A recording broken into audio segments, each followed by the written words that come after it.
Ouais, salut à tous. Encore une joyeuse journée au royaume des menteurs, des hypocrites et des voleurs. Ah bah ouais, c'est une journée supplémentaire dans le monde abominable des êtres, on va dire des humains, parce qu'on n'est pas encore dans le monde des êtres humains.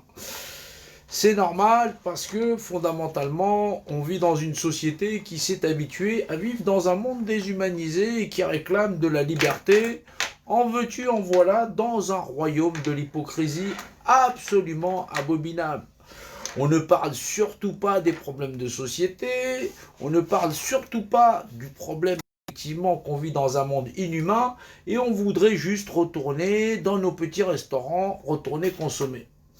C'est absolument abominable, surtout c'est nier l'existence de l'histoire humaine et en plus de ça d'exister dans un monde où on serait, où on rebâtirait une pyramide sociale et surtout sans rien réformer, comme si simplement le pouvoir en place suffisait effectivement à nous faire renoncer à cette société. Faudra-t-il changer simplement le chef d'État ou l'état de conscience des habitants qui simplement s'inquiètent de leur petite santé parce qu'on va les picouser? Non, ça n'est pas le problème que de la piqûre, ça n'est pas le problème simplement que d'une espèce de pandémie de conneries qui régit où effectivement le mensonge sert de modèle sociétal puisque tout le monde vit dans une société de menteurs patentés et parce qu'on n'a que des menteurs patentés, fondamentalement les gens n'en ont strictement rien à cirer. C'est pas que ça me dérange grandement parce que au bout du compte, depuis les gilets jaunes, j'en passe et des meilleurs, on n'a toujours pas évolué. Comment est-ce possible d'en arriver là où fondamentalement l'homme ne se pose pas les bonnes questions, fondamentalement tout le monde en a strictement rien à foutre d'exister dans un monde de merde et surtout où on ne va pas évoluer. Alors c'est tout à fait dommageable parce que normalement on devrait commencer à réfléchir et on devrait commencer au moins à exister tous ensemble et arriver à comprendre comment ça fonctionne. Je crois que ça tourne pas. Non, le tableau il sera à l'envers, donc du coup je vais être obligé de me mettre comme ça. Ouais. Il veut pas faire la rotation. C'est un peu con, mais bon, on va rester comme ça. Donc oui, fondamentalement, on est dans un monde de merde. Et le tableau veut pas tourner. Bon, on va faire avec. C'est VK. Faut s'habituer. Ça fait pas un petit peu comme Facebook. C'est pas grave. Il faut bien que je m'y habitue.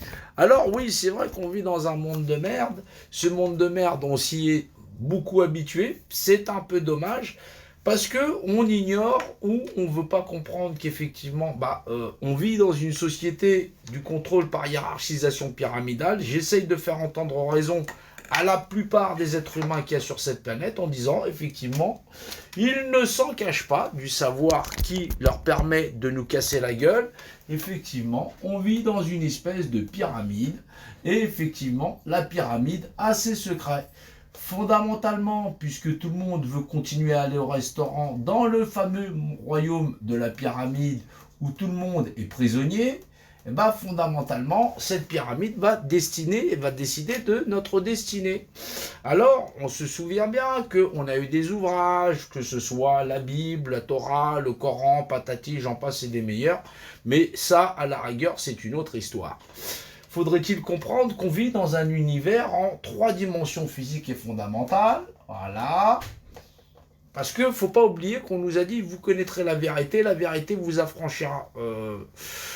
Une pyramide, la vérité, il va falloir commencer à savoir du début où est-ce qu'elle commence. Là, tout le monde se gave effectivement de ce que nous annonce la pyramide, virus, pas virus, pandémie, pas pandémie, je m'en bats et machin chose, mais fondamentalement c'est une vérité des hommes. Et si cette épreuve elle est beaucoup plus compliquée, je parierai pas sur l'opinion de quelque homme que ce soit à effectivement balancer sa vérité. J'en ai strictement rien à foutre. Donc techniquement parlant, on vit dans un monde en 3 dimensions physiques, via effectivement une dimension spirituelle qui nous permet de percevoir ces dimensions dimensionnelles, voilà, ces 3 dimensions dimensionnelles. La notion de point de repère fait loi, ça veut dire que vous ou moi dans cet univers, on est un point de repère. Un point de repère représenté. Donc techniquement parlant, le point de repère représenté, il se représente lui-même, il est son propre représentant. Mais comme ce point de repère représenté via 7 milliards et demi d'individus, bah, tout le monde il en a rien à cirer, et bah effectivement, le représentant qu'il est, il va donner tout simplement à l'urne. L'urne, c'est effectivement cette boîte, ce tombeau, voilà, sa représentativité à des gens qui vont l'exercer. Donc ces gens-là, ils exercent la représentativité de tous les individus. Ça a l'air un petit peu compliqué comme ça, mais du coup, vous ne pouvez pas être votre propre représentant. Vous savez qu'un crayon qui existe dans l'univers, c'est un point de repère représenté, et que foncièrement, comme il ne sait pas quoi faire de sa propre représentation, c'est moi qui suis son représentant et qui exerce tout logiquement sa représentativité. Donc foncièrement, là, on n'est plus réduit qu'à l'état d'objet. Vous avez pu entendre facilement monsieur Attali et monsieur Laurent Alexandre parler foncièrement de effectivement que les gens sont des objets, une table, une chaise, j'en passe et des meilleurs, et où effectivement bah, on n'est plus rien, tout simplement parce qu'on ne connaît pas la vérité dimensionnelle et que fondamentalement on ne sait toujours pas qui on est. Et donc ça n'arrange pas nos affaires, puisque fondamentalement les gens se réunissent par millions tout simplement pour réclamer une liberté où ils existeraient sous une société pyramide, et forcément ils ont renoncé à leur propre droit à être un point de repère qui saurait lui-même se représenter dans la société humaine, et donc ne seraient plus eux-mêmes que des objets. C'est assez compliqué parce que, au bout du compte, l'individu que l'on est dans cette société, c'est-à-dire le point de repère représenté qui n'est autre que nous-mêmes, qui serait normalement notre propre représentant, cette notion de souveraineté absolue, patati patata, où l'homme serait effectivement des êtres d'alter ego, c'est-à-dire des égos quelque part, voilà, et bien ça n'est pas possible, puisque fondamentalement on a conféré le pouvoir personnel des individus dans cette société à n'être administré que par des individus qui pourraient avoir l'œil dessus et nous contrôler. C'est un peu couillon tout ça, parce que au final, on retrouve pas beaucoup d'intelligence chez les individus, et fondamentalement, tout le monde insiste entre sainte chloroquine et sainte azithromycine pour pouvoir être sauvé en attendant que futurement on aille vacciner leurs gamins. Alors cette pyramide, elle a ses secrets, elle règne sur 4 aspects, elle a 4 faces qui sont les aspects dimensionnels, 3 physiques plus une spirituelle, il faut le comprendre, et elle nous est livrée avec un mode d'emploi où effectivement ce qu'on appelle le livre des morts. Le livre des morts, on le retrouve à la fois dans la Torah, dans la Bible et dans le Coran, c'est d'ailleurs le fondement, où au final on nous dit vous connaîtrez la vérité vous affranchira. Cette vérité, on arrive à la connaître effectivement dans Dieu de par la loi, puisque c'est le même legs, hein, il faut pas l'oublier, mais effectivement, on vous dit, un arbre c'est pas Dieu, une pierre c'est pas Dieu, mais pourquoi, à quel point, on peut confondre à la fois qu'une pierre puisse être Dieu ou quoi que ce soit. Tout simplement parce qu'un point de repère, défini dans l'abscisse et l'ordonnée, dans le repère dimensionnel, on appelle ça une image. Alors ça c'est un crayon, voilà, vous voyez un crayon, hop, hop, hop, voilà, ce crayon vous le voyez dans l'espace, voilà, c'est une image dans un repère dimensionnel, c'est-à-dire notre environnement tridimensionnel. Mais comme il faut bien que cette image, elle est là, elle est présente dans l'aspect physique, mais c'est une image par définition, je dis, c'est un crayon, je l'identifie, donc je le définis dans l'espace, donc je définis, voilà, l'image qui est le rapport d'unité. Donc ça donne un acronyme où je globalise une organisation définie. Voilà. C'est parcellaire, ça permet de dire qu'effectivement, je dis Dieu, puisqu'effectivement je suis bien obligé de définir cette image dans le rapport dimensionné, effectivement. Ce crayon existe par la notion de représentativité, il ne saurait pas exercer sa représentativité, donc forcément c'est moi qui l'exerce. Je sais que c'est un peu compliqué, Mais si vous connaissez la vérité vous affranchira, autant que la vérité serve de réalité et qu'elle permette réellement de libérer les hommes, puisque vous voyez qu'on est dans un dilemme où il faut 144 000 personnes qui acceptent la vérité comme valeur de loi, et cette vérité, fondamentalement, je sais qu'elle n'est pas des hommes, et c'est certainement pas dans une pyramide, on va pouvoir arriver à s'en sortir. Alors, il faut comprendre que, effectivement, si, effectivement, la représentativité vaut de loi, puisqu'effectivement, celui qui l'exerce fait la loi, et que, en l'occurrence, l'homme l'a concédé à des individus qui contrôlent la totalité de la société, c'est qu'effectivement, il contrôle Dieu de par la loi. Ça n'est possible que c'est donc possible que les hommes puissent le récupérer à partir du moment où ils acceptent de raisonner en vérité. En vérité, c'est d'abord un rapport de dimensionnalité. C'est ce que les Égyptiens connaissaient. Ils connaissaient les secrets de la dimensionnalité et tout ce qui était lié avec. C'est d'ailleurs comme ça que les élites contrôlent les individus, puisque ils leur prennent effectivement leur énergie du vivant en les contrôlant totalement.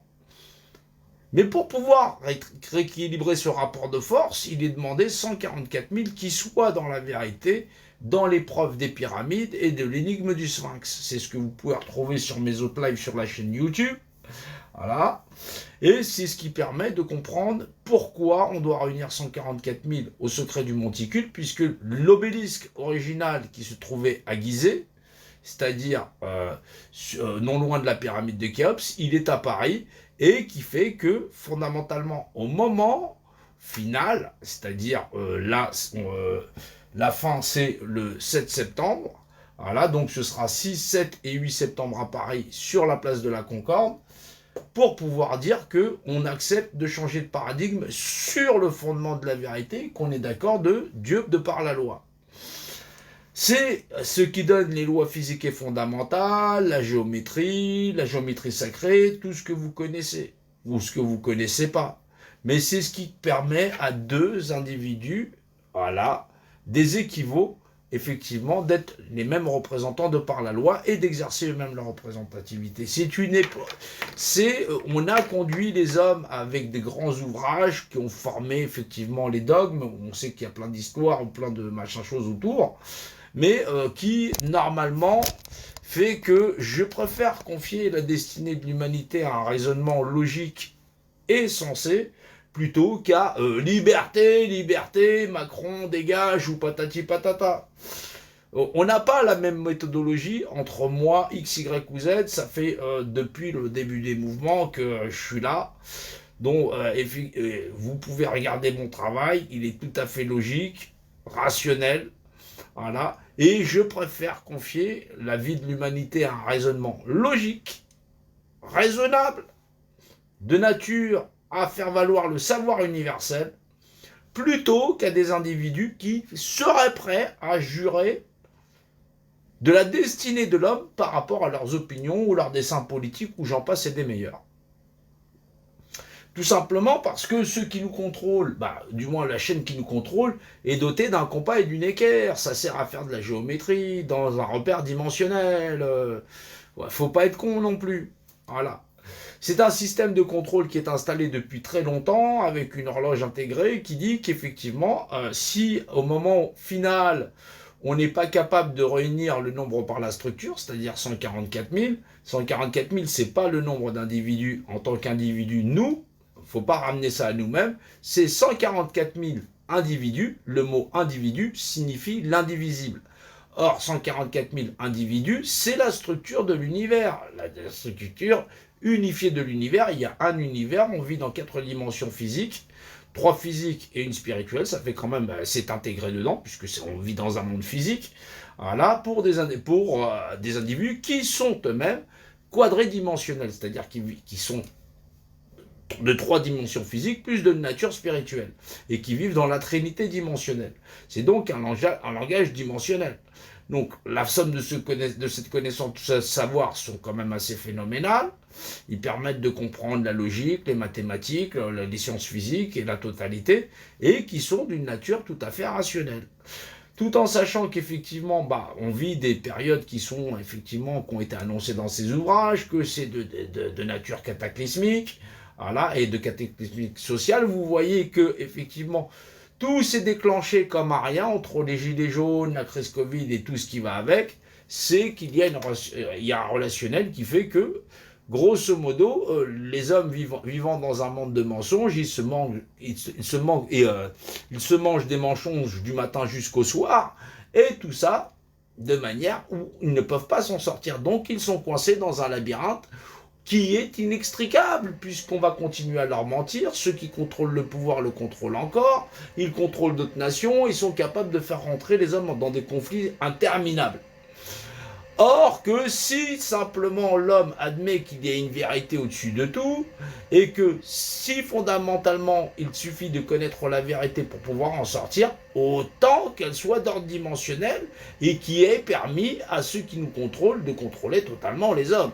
Il faut donc un savoir équivalent pour pouvoir arriver à sortir de ça, surtout quand on vous dit vous connaîtrez la vérité vous affranchira, autant que cette vérité soit celle qui régisse l'éternité. Ne soyons pas débiles et ne soyons pas bornés et obstinés. Si nous avons un cerveau, nous nous en servons. Maintenant, ce savoir n'est pas le mien, il est d'ordre dimensionnel. Il se passe très bien de moi. Dieu se passe de moi, il se passe de vous, mais il est une législation qui régit l'ensemble de l'univers et de ses lois, et qui est au-delà, effectivement, de la compréhension des hommes, dans l'entendement, j'en passe et des meilleurs. Alors, il faut pour cela qu'on puisse être suffisamment nombreux. Mais là, vous voyez la hauteur de l'hypnose généralisée des hommes à ne pas percevoir effectivement le rapport dimensionnel et qu'on leur a niqué leur représentativité, ça il faut le dire crûment, c'est ce qui est, et que les hommes ne puissent pas l'exercer eux-mêmes.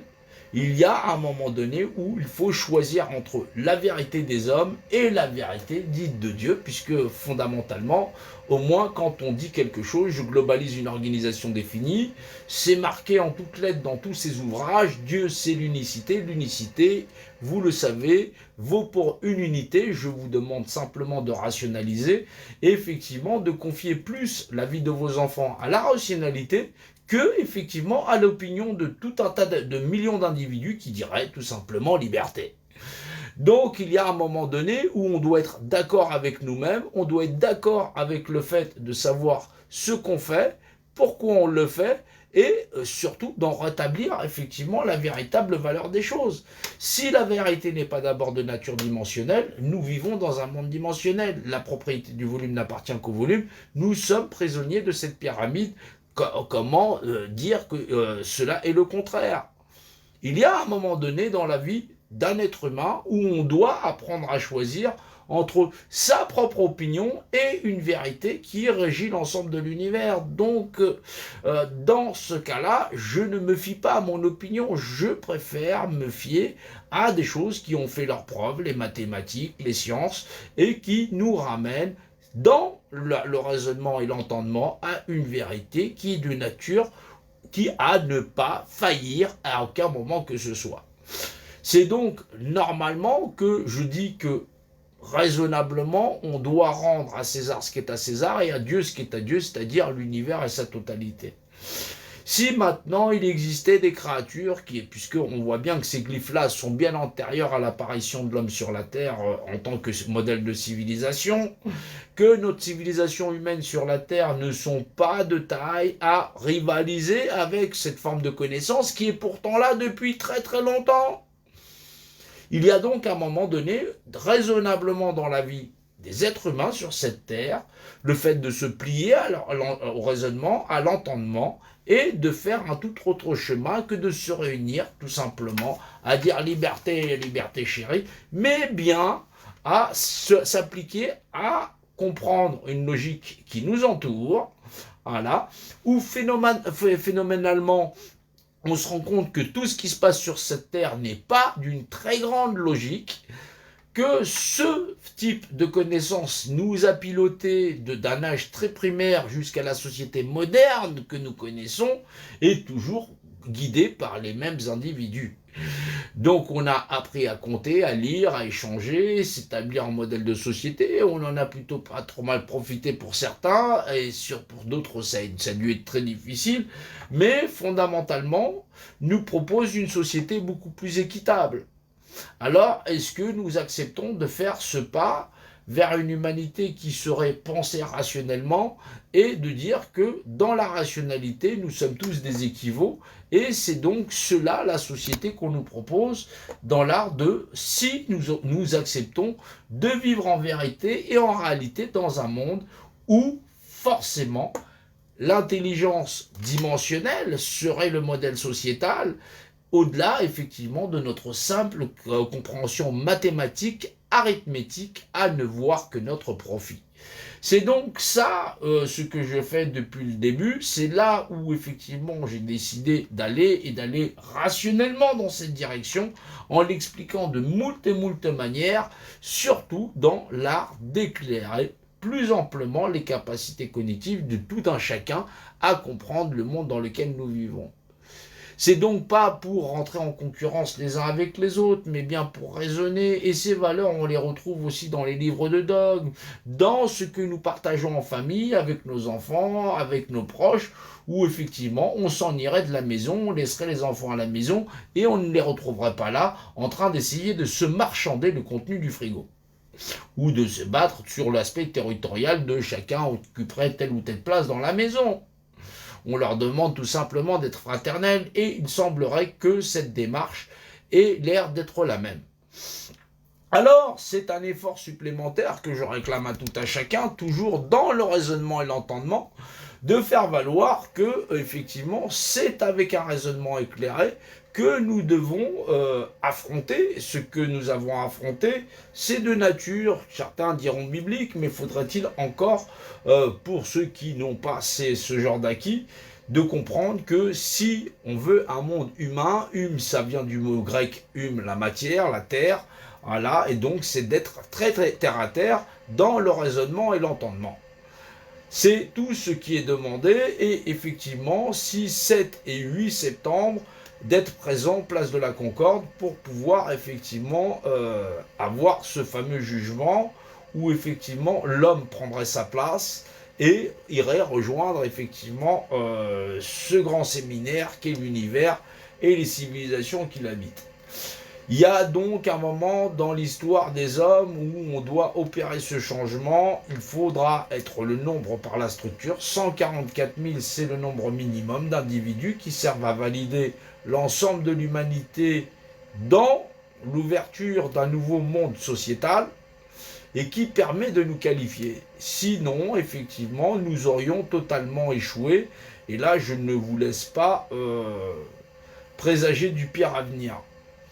Je préfère largement me fier à la raison et à l'entendement plutôt qu'à des opinions de je veux juste rester dans un monde déshumanisé où le mode SDF et l'injustice seraient notre lot à partir du moment où on m'éviterait une piqûre.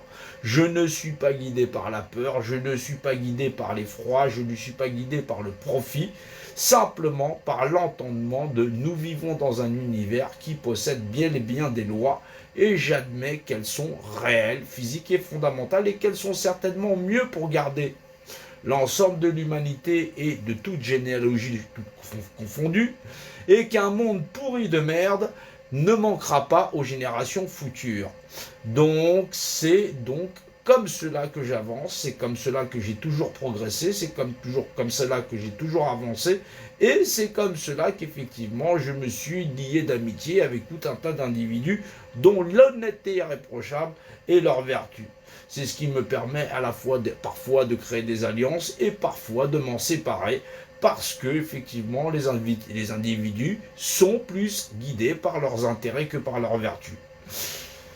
C'est donc un travail phénoménal qu'il nous reste à accomplir en moins de 4 semaines parce qu'effectivement le temps passe vite, ça fait déjà un certain nombre d'années que j'officie, voilà, à essayer d'éclairer la lanterne de monsieur, madame, tout le monde, de leur faire apprendre effectivement les secrets dimensionnels qui sont là, et je préfère confier l'avenir de l'humanité à l'entendement et au raisonnement et à la logique absolue du savoir et de la connaissance plutôt que à l'opinion humaine, fût-elle la mienne, pour pouvoir continuer ce chemin.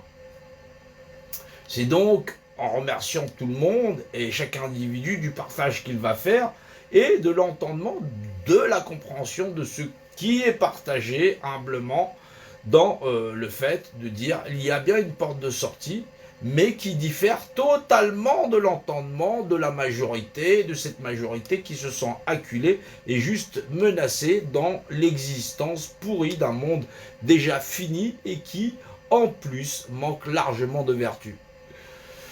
Je remercie tout le monde, bien sûr, parce que nous devons continuer à avancer. Tant que les hommes penseront qu'ils sont maîtres du monde ou que effectivement on ne soit que nous-mêmes des petits égoïstes, on va avoir du mal à progresser et à avancer. On doit faire en sorte d'être généreux les uns avec les autres et pouvoir continuer à progresser. C'est donc avec plus de vertu qu'il nous est possible et imaginable de pouvoir avancer. Nous avons beaucoup de choses à faire et pour finaliser effectivement cette date qui va entériner le fait qu'on change totalement de société, si on y arrive parce qu'on fait preuve de logique et d'intelligence pour pouvoir en sortir, cette logique avec laquelle les bâtisseurs ont bâti leur pyramide et dont on ignore la totalité de tous les secrets et dont même jusqu'à la haute technologie que nous possédons là, ils ont plusieurs millénaires d'avance puisque avec simplement le secret de la dimensionnalité, ils nous ont pilotés. Il y a donc, à un moment donné, ils pilotent aussi nos gouvernances et vous voyez bien qu'ils sont bien décidés à se envoyer le culte du veau d'or, c'est-à-dire tout ce qui s'accroche à la matérialité dans le fossé. Il sert donc à rien de vouloir continuer à s'obstiner, à vouloir débattre avec eux sur un monde éphémère qui menace la totalité de nos généalogies, nos enfants, nos petits-enfants, nos anciens, la totalité. Et vous voyez que ça n'est pas logique. Il faut donc choisir entre deux mondes, un qui est en train de passer et qui va passer puisqu'ils l'ont décidé, soit par l'entendement, la logique, ou soit par l'obstination à vouloir rester dans un monde déshumanisé. C'est donc à nous qu'il appartient réellement de faire autre chose que de vouloir s'obstiner à rester dans ce monde et d'insister ainsi avec de faux argumentaires en disant on nous prive tout simplement de liberté. Liberté pour qui cette planète est à feu et à sang et en sortant même de nos demeures, nous y croisons des congénères qui sont mourants à même le sol et qui sont nécessiteux. On en reste sans mots, bien sûr, parce que c'est tellement abominable de pouvoir sortir de chez soi, aller faire un tour dans Paris et de s'apercevoir du monde inhumain auquel l'homme se permet de s'habituer tout en se plaignant qu'il ne puisse pas aller ni au restaurant ni au cinéma et en disant il faut simplement un boycott ou j'en passe et des meilleurs. Qui donc sont les pires, ceux qui nous dirigent ou ceux qui se sont accoutumés à vivre dans un monde tel que celui-là? Il n'y a donc pas de logique chez l'homme et c'est donc ça la plus grande des abominations. Y a-t-il quelques justes pour pouvoir rejoindre cette cause et l'entendre avec la rationalité la plus sévère envers nous-mêmes et envers le monde dans lequel nous nous permettons d'exister? Cela n'est pas possible et cela n'est pas acceptable. Nous devons faire cette différence, c'est sûr. Je remercie tout un chacun. Je ne suis pas encore habitué à faire les lives sur VK, mais je compte continuer dans l'absolu à pouvoir le faire tant que je pourrai, c'est-à-dire le temps de ces 4 semaines, et effectivement continuer à les faire sur YouTube, puisque sur Facebook, apparemment, je suis sévèrement frappé. Donc, je continue à faire cet appel et cet appel national qui aura lieu, je vous le rappelle, le 6, le 7 et le 8 septembre pour régler le problème du monticule et l'épreuve des pyramides et l'épreuve des bâtisseurs qui fut posée ici là sur la Terre il y a bien longtemps, depuis plusieurs millénaires, pour que, enfin, vous connaîtrez la vérité vous affranchira, et toutes les démarches que j'ai entreprises dans l'art à la fois de secouer sur le terrain les gens à comprendre qu'ils sont prisonniers d'un monde, qu'il y a des choses qu'il ne faut pas faire, mais tout ça pour les emmener sur le chemin du savoir et de la compréhension de la connaissance pour pouvoir nous en libérer. Je n'ai pas ménagé mes efforts, bien sûr, comme vous le savez, pour ceux qui me connaissent, mais surtout, je vous demande de ne pas ménager les vôtres, ne serait-ce que si cette porte seulement, basée sur le savoir, la connaissance, l'entendement, puisse être ouverte pour pouvoir mettre un terme aux abominations de l'humanité. Je vous remercie grandement et je vous demande de continuer, de ne pas arrêter à réfléchir et à essayer de comprendre ce que j'ai toujours essayé de faire dans l'art de libérer les hommes et l'humanité.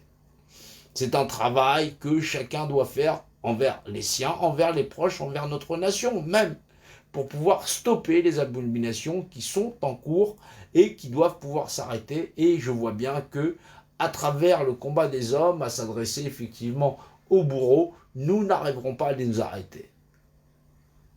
Continuons, mais faisons-le avec grande rationalité. Merci.